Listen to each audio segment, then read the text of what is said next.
Hey guys, and welcome back to this channel. In this video, I'll be showing you guys how you can stop Twitter from, well, X. I still call it Twitter. How you can stop X from auto-translating your, other people's tweets to, your default language, I guess.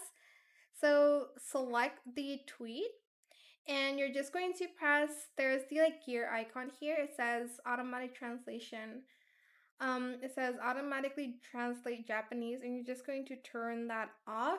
It will take effect for newly loaded content, so it's still going to be in your default language, but um, other tweets will not be automatically translated. It says based on your X usage and language settings.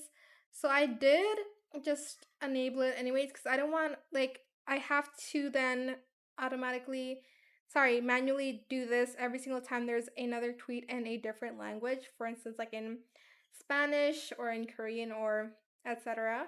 I'll have to turn it off again.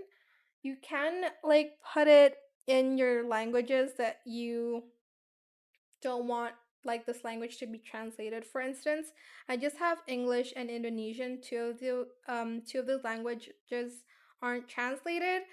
So yeah, you just have to turn this off, but you do have to do it for every language. Maybe there's another way, but this is the way that I know. It's the same on your phone as well. But yeah, that is it. I do have the rest translated though because I don't know. I just want to read what people say, but um in languages I do understand, I just turn it off. But yeah, that is it for this video. I hope it was helpful for you guys. Don't forget to like, comment, share, and also subscribe to this channel if you haven't done that already. If you have any more questions about this video, just leave it in the comment section down below. I will try my best to answer them all for you guys, and if you found this video helpful, please click the thanks button as well. That is it. Thank you so much for watching. Bye!